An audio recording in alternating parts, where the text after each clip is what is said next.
Namastê. Olá, pessoal. Santo Yoga, aqui em Santos, com Marcelo Morabito. Sim. Vamos falar de yoga. Eu tive uma experiência muito bacana com o Marcelo num retiro que fizemos por volta de maio, junho, né? Sim. Junho. E aprendi muitas coisas e achei que seria bacana a gente poder trazer isso aqui para o canal, já que o tema é autodesenvolvimento, a gente poder falar de autodesenvolvimento a partir da perspectiva do yoga. Sim. Então talvez a gente pudesse começar por onde você começou, né? Qual foi sua trajetória, o que te levou para o yoga, como é que foi esse caminho? Sim, sim. O yoga entra na minha vida de uma forma bem calma, quando eu começo a me questionar sobre a minha vida, questionar sobre a existência de tudo, questionar de por que eu sou diferente, de por que eu penso diferente das pessoas, por que as pessoas acham que eu sou tão diferente. E aí eu começo a entrar num caminho de yoga, um caminho de autoconhecimento, um caminho de tentar descobrir uma verdade e o entendimento de tudo isso. E geralmente quando se pensa em yoga, pelo menos na minha experiência, o que acabou me levando para um estúdio de yoga foi a parte física, né? O exercício. O que é o yoga, Marcelo, no fim das contas? Sim. Hoje essa palavra yoga, ela tá bastante mudada, né, e transformada.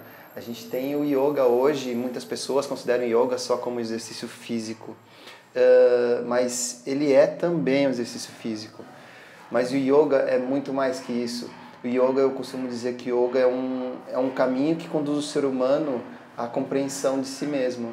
Então, dentro da tradição e dos ensinamentos, Patanjali nos traz um caminho de que os asanas, que as pessoas conhecem como o yoga, os asanas é apenas um dos pilares desse caminho.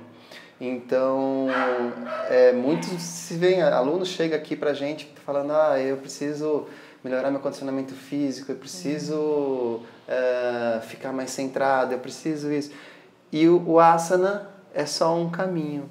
Então, a gente busca muito nas aulas desmistificar esse condicionamento de que eu vou só praticar, eu vou fazer exercício físico, eu preciso mais condicionamento. Essa é a grande mudança e o que a gente tenta passar de esclarecimento.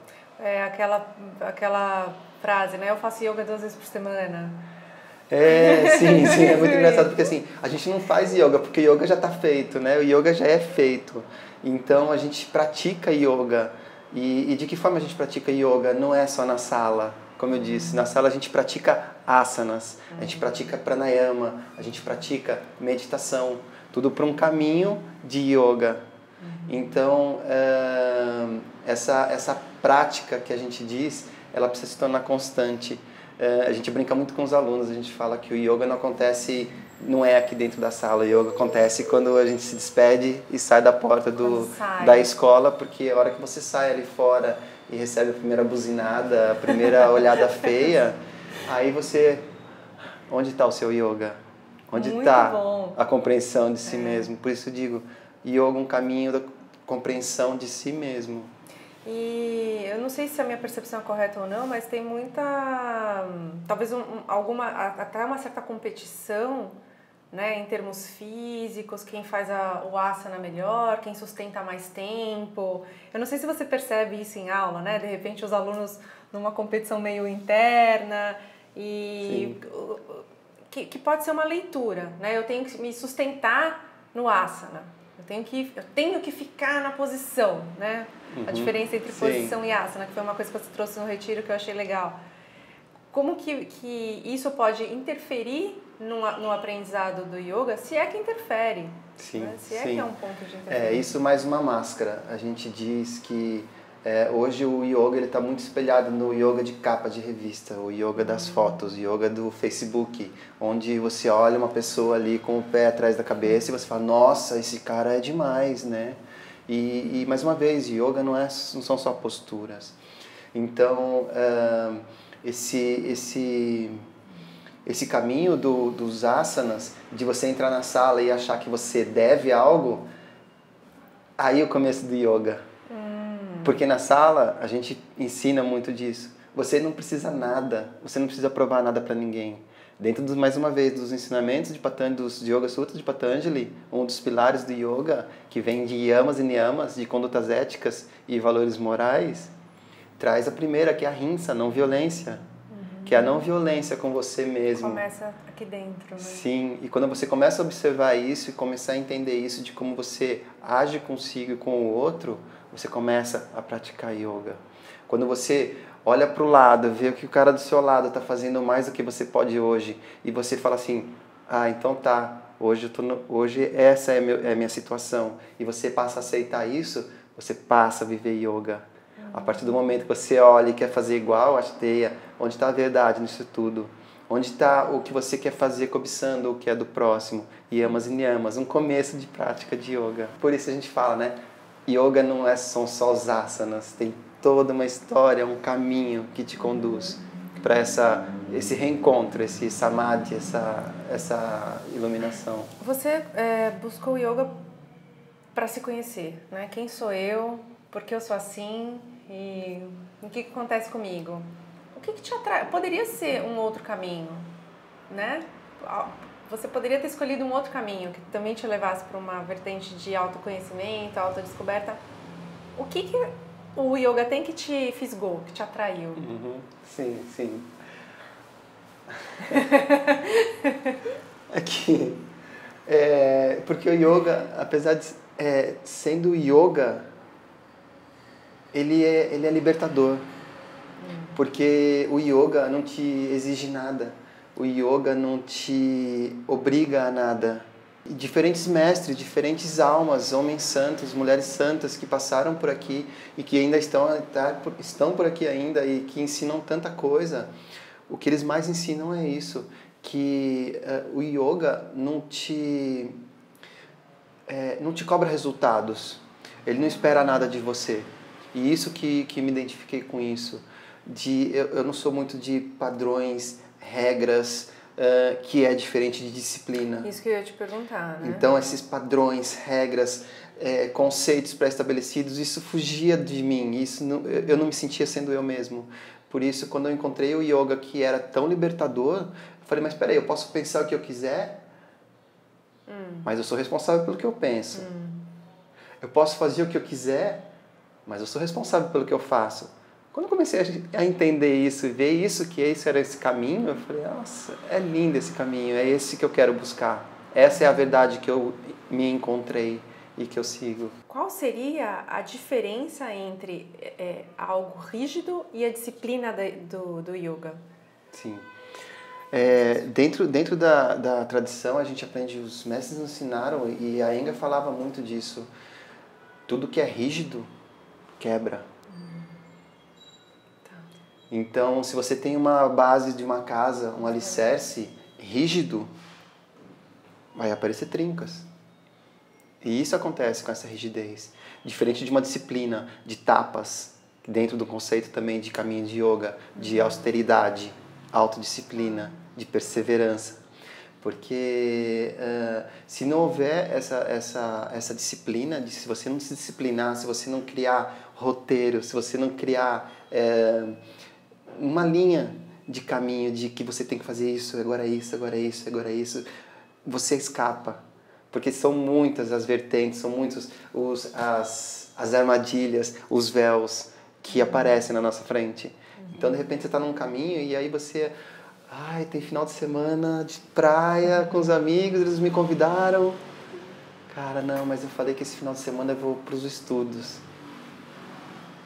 Compromisso. E aí vem aquela questão da não violência, de você, peraí, mas eu quero mesmo ir para os estudos? E que tá tudo certo se você quiser ir para a praia. Esse é o caminho de yoga, de você realizar tudo isso de uma forma consciente e sem nenhuma violência. Então, por isso que eu acredito que se você não tem disciplina, o caminho, ele é, eu posso dizer assim, é um caminho torto. Torto. A gente a gente brinca muito, né? E no budismo tem muito a metáfora do bambu. O bambu é uma árvore que ela é uma haste que ela se enverga, se enverga, se enverga, leva todas as tempestades, vai de um lado para o outro e ela não quebra, porque ela não tem rigidez. Então, a gente ensina muito, a gente traz muito disso. Os grandes mestres traziam muito disso pra gente. Firmeza, mas com leveza. Eu tive experiência com yoga em estúdio e em alguns momentos eu olhava e falava, esse aí eu não vou conseguir fazer. Essa posição não vou conseguir fazer.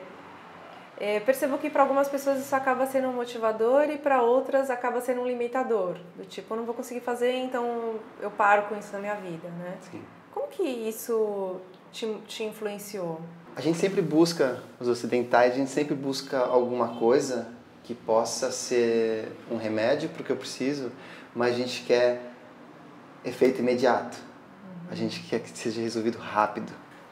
Então, as pessoas chegam numa aula de asanas, entram na sala, a professora pede uma coisa, pede outra, pede um ajuste e, de repente, você fala, não, peraí, não, isso aqui não é pra mim. E não volta mais. Isso acontece muito. Acontece muito. Também como as pessoas chegam e falam assim, cara, eu não consegui isso, mas foi tão bacana eu entender isso. E essa é a mensagem do yoga, é você entender que você é um ser humano limitado, um ser humano em constante evolução e que necessita de prática. Então, eu mesmo no início não tinha flexibilidade, não tinha ajustes, não tinha alinhamento. E de repente isso numa aula pode se tornar assustador, mas não, ele se torna um caminho, se torna uma apostila, não, uma cartilha, onde se eu fizer isso, eu consigo chegar nessa postura. Porque o Iyengar também falava, o Guruji falava, não tentem fazer o que eu faço. As pessoas viam ele lá numa postura fenomenal e falavam, nossa, é isso que eu tenho que fazer? Ele fala, não é isso que você tem que fazer, porque isso sou eu que faço com 55 anos de prática. Muito legal isso. Sim. Então, você entra, a gente sempre brinca assim, ó, cada um no seu tapetinho. Você faz a sua prática. Por isso que a gente fala dos yamas e niyamas, de a verdade, quanto verdadeiro você está sendo. De se aceitar que você hoje você está limitado. E o que você vai fazer para mudar isso? Que é já um grande exercício de autoobservação, né? Se perceber... Yoga. Yoga. Eu mesmo tenho posturas que eu não consigo realizar ela totalmente por limitações do meu corpo. Que legal. Então... Que durante as práticas a gente tenta se libertar disso. Mas nem por isso eu deixo de colher os benefícios do asana. O asana, ele acontece, antes de acontecer fora, ele acontece dentro. O alinhamento, o ajuste, a respiração, tudo faz parte do asana. Não é nada separado. Não é simplesmente você falar, vamos lá, entra uma Adho Mukha Svanasana, você fica ali. E você fica esperando algo, aí aquela diferença entre postura e posição, aí você fica numa posição esperando um outro comando e você fica ali. E aí você começa a tremer todo. Eu não estou me aguentando, eu preciso sair daqui, o professor não vai me tirar daqui. Quando deveria ser o contrário, você entrar na postura e você voltar para dentro. E você se observar. Eu não estou mais pensando se eu estou igual àquela postura da foto. Eu começo a me ver por dentro como pessoa, como ser humano, como essência, como consciência. E começo a buscar um alinhamento diferente. E de repente uma mudança de pensamento. Uma realização de yoga. Hoje você é professor. Né? Sim. Então você tem um contato com muitas pessoas. Quando você começa a perceber, existe um tempo para que a pessoa entre em contato com essa autopercepção, autoobservação mais profunda? Ou depende de pessoa? Como que é a sua experiência com isso? Carol, como a gente fala assim, o yoga é libertador. mas ele também pode ser aprisionador. Se você não tiver uma correta direção. Certo. Se você começa a praticar e você passa a não entender o porquê daquilo tudo, você se perde no meio de caminho. Ou de repente você entra numa linha em que para um professor o que é certo é só a beleza de uma postura, e você não se questiona em nenhum momento sobre isso, a prisão.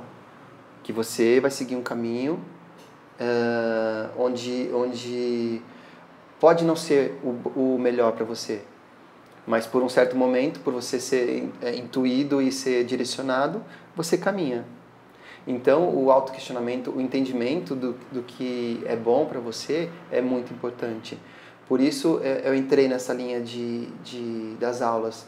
Eu me tornei um professor, me tornei um facilitador, de inspirar as pessoas por um caminho de autoconhecimento, de entendimento de si mesmo. Porque eu encontrei para mim um caminho lindo, uma jornada linda, mas que é a minha verdade, é o meu caminho, dentro de tantos caminhos, dentro de tantos ensinamentos. Bom, gratidão imensa, Marcelo, por estar aqui compartilhando tanto com a gente. Obrigada a você também. Todas as informações do Santo Yoga vão estar aqui no vídeo. Honrando os grandes mestres, grandes ensinamentos, Krishna e Radha, que nos iluminam e nos inspiram a todo instante, a todo momento.